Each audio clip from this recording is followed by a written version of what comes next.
오늘은 마가복음 8장 1절부터 26절까지 말씀을 통해서 하나님의 은혜를 함께 나누도록 하겠습니다. 오늘 본문에서 예수님께서 다시 한번 급식 기적을 일으키시고 있습니다.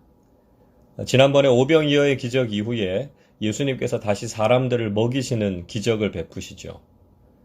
이것은 주님께서 우리의 삶의 문제에 대해서 얼마나 깊이 관심을 가지고 계신지를 보여주고 있습니다. 가끔 우리는 하나님께서 지금 우리가 경험하는 삶의 문제에 대해서 무관심하신 것이 아닌가 하는 생각을 가질 때가 있습니다. 그래서 예수를 믿어도 현실적인 문제는 해결해 주시지 않고 그저 천국에 가는 것만 말씀하신다고 착각하기 쉽습니다. 그러나 하나님께서는 우리의 삶 전체를 하나님 나라로 바꾸시기를 원하십니다. 다시 말씀드리면 우리의 삶의 필요를 채워주시고 하나님 나라의 기쁨으로 넘쳐나게 하신다는 것이죠. 우리가 이 사실을 굳게 믿고 신뢰할 때 우리의 삶을 돌보시고 살피시는 하나님의 은혜를 경험하게 됩니다. 오늘 본문에서도 큰 무리가 모였는데 먹을 것이 없었습니다. 중요한 것은 예수님께서 기적을 일으키시는 동기가 무엇인가 하는 것입니다. 2절을 보십시오. 내가 무리를 불쌍히 여기노라. 그들이 나와 함께 있은지 이미 사흘이 지났으나 먹을 것이 없도다. 자, 오늘 2절 말씀에 불쌍히 여기다 라고 하는 말, 헬라어로 스폴랑크 니조마이라고 말한다고 말씀드렸습니다. 장이 끊어지는 아픔을 느끼다 하는 뜻입니다. 예수님께서는 무리들의 고통을 깊이 공감하고 계셨습니다.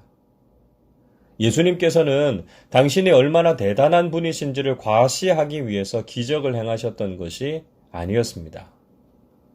당신과 함께하고 있는 사람들이 어떤 고통과 어려움에 처해 있는지를 아시고 그들을 불쌍히 여기시는 마음으로 기적을 행하셨던 것이죠. 여러분, 교회가 어떤 사역을 하더라도 이 마음이 동기가 되어야 합니다. 주님처럼 다른 사람들을 긍휼히 여기는 마음에서 시작되어야 주님께서 기뻐하시는 사역이 된다는 것이죠. 역시 인간적인 생각과 계산에 익숙했던 제자들은 인간적인 방식으로 생각합니다. 4절을 보십시오. 제자들이 대답하되 이 광야 어디서 떡을 얻어 이 사람들로 배부르게 할 수 있으리이까? 제자들은 오병이어의 기적을 행하실 때와 똑같은 질문을 합니다. 분명히 얼마 전에 예수님께서 5,000명을 먹이시는 기적을 경험하지 않았습니까? 그럼 이젠 이렇게 말해야 되겠죠. 주님께서 이 사람들을 먹이실 걸 믿습니다. 주님, 저희가 어떻게 할까요? 그러나 여전히 그들은 도대체 여기가 아무것도 없는 광야인데 어떻게 많은 사람들을 먹일 수 있겠습니까? 이렇게 질문하고 있습니다. 사실 제자들만 이런 불신앙을 가지고 있는 것이 아니죠. 우리도 삶 속에서 주님의 크고 놀라운 일들을 경험하지만 금방 잊어버리고 다시 인간적인 생각으로 돌아올 때가 많습니다. 그만큼 우리가 가진 인간적인 생각과 죄성을 극복하기가 쉽지 않다는 것이죠. 의심과 불신을 넘어서 완전한 믿음에 이르는 것이 우리의 과제라는 것입니다. 예수님께서 제자들에게 떡이 몇 개나 있는지를 물으셨습니다. 제자들은 7개가 있다고 대답했습니다. 예수님께서는 이전과 동일하게 떡을 가지시고 감사기도 하시고 제자들에게 그것을 나누어 주게 하셨습니다.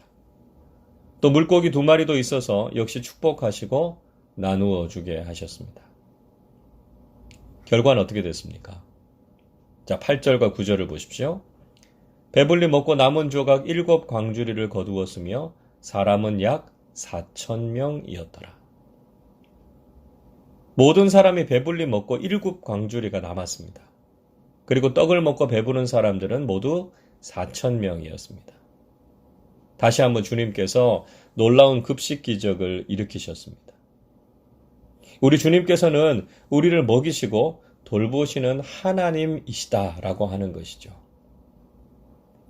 여러분, 지금도 큰 무리가 광야에서 먹을 것이 없는 아주 딱한 상황에 처해 있습니다.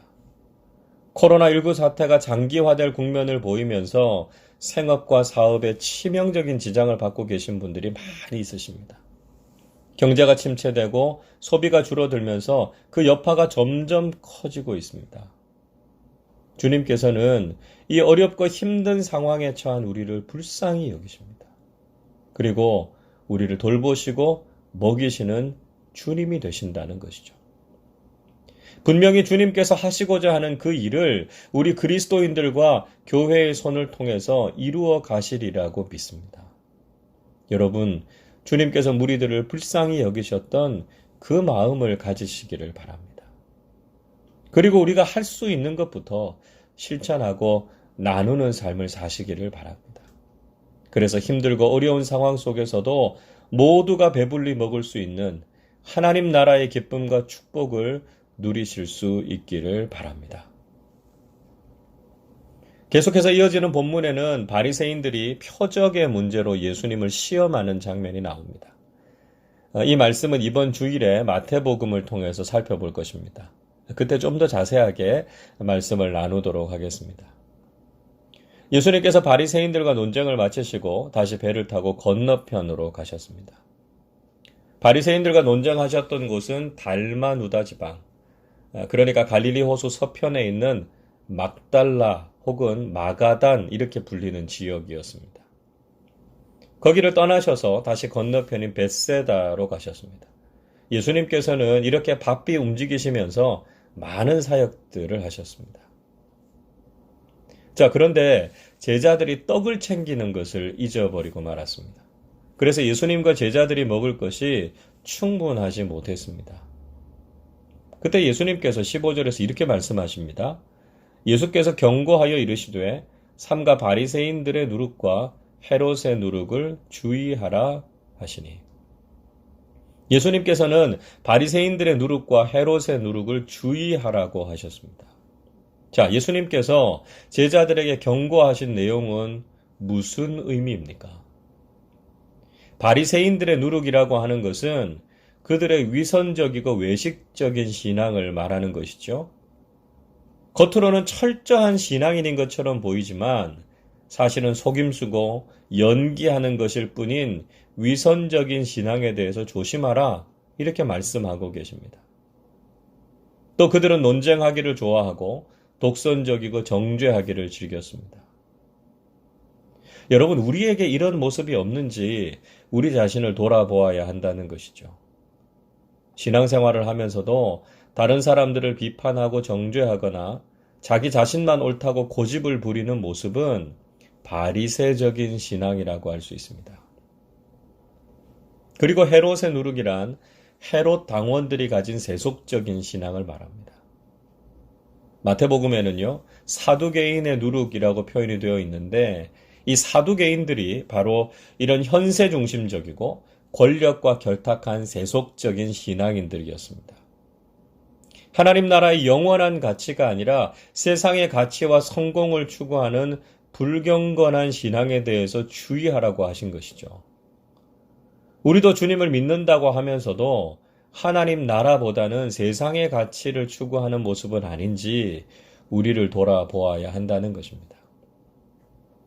그런데 문제는 제자들이 예수님의 말씀을 제대로 이해하지 못했습니다.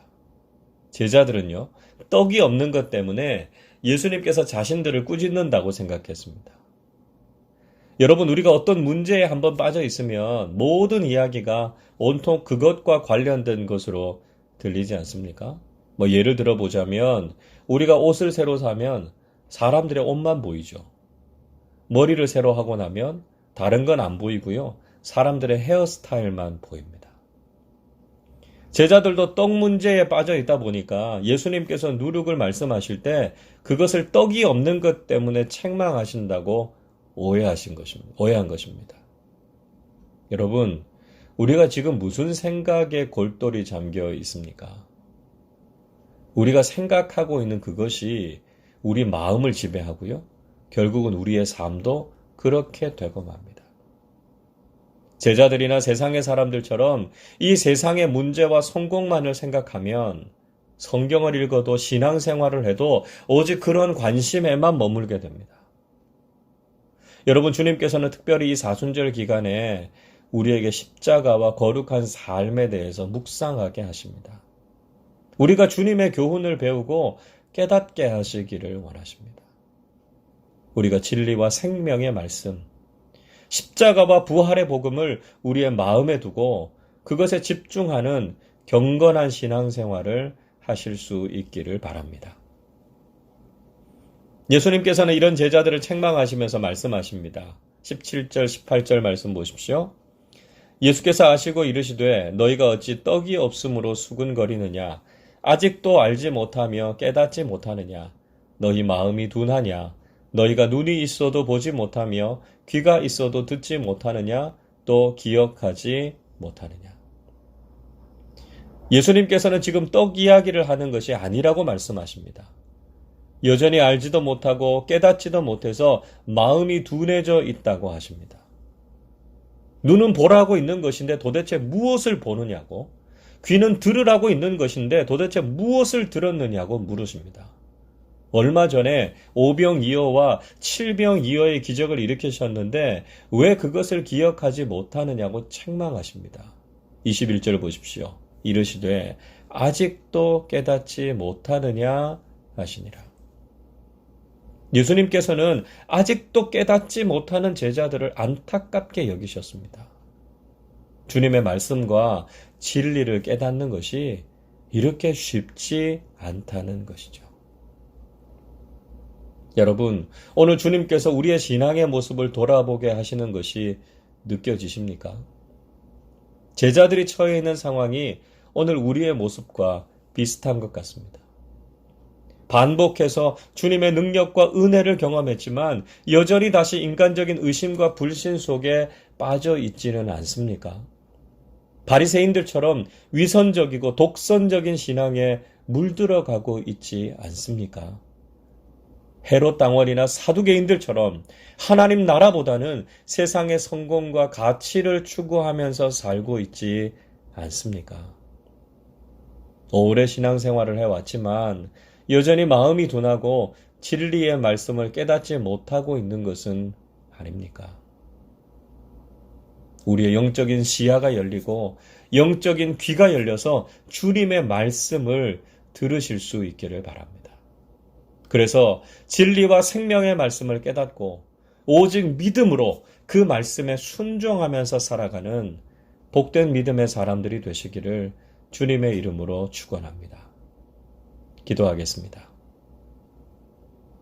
사랑과 긍휼이 풍성하신 아버지 하나님, 여전히 미련하고 우둔한 저희들이지만 포기하지 않으시고 진리와 생명의 말씀을 들려주시니 감사드립니다. 늘 주님의 능력과 사랑을 경험하지만 인간적인 생각으로 또 의심하고 흔들리는 저희들을 긍휼히 여겨 주옵소서. 예수님이 어떤 분이신지를 분명히 믿고 그 풍성한 은혜와 능력 안에 거하게 해 주옵소서. 잘못된 신앙과 세상적인 가치가 우리의 마음과 생각을 지배하지 않게 하시고 오직 하나님 나라의 기쁨과 만족으로 저희들을 가득 채워 주옵소서. 그래서 깨닫고 변화되고 새로워진 신앙으로 주님을 기쁘시게 하는 저희들의 삶이 되게 해 주옵소서. 오늘도 힘들고 어려운 상황 속에 있는 교우들과 많은 사람들에게 먹이시고 돌보시고 채우시는 하나님의 은혜를 경험하게 해 주시옵소서. 감사드리며 우리 주님 예수 그리스도의 이름으로 기도하옵나이다. 아멘.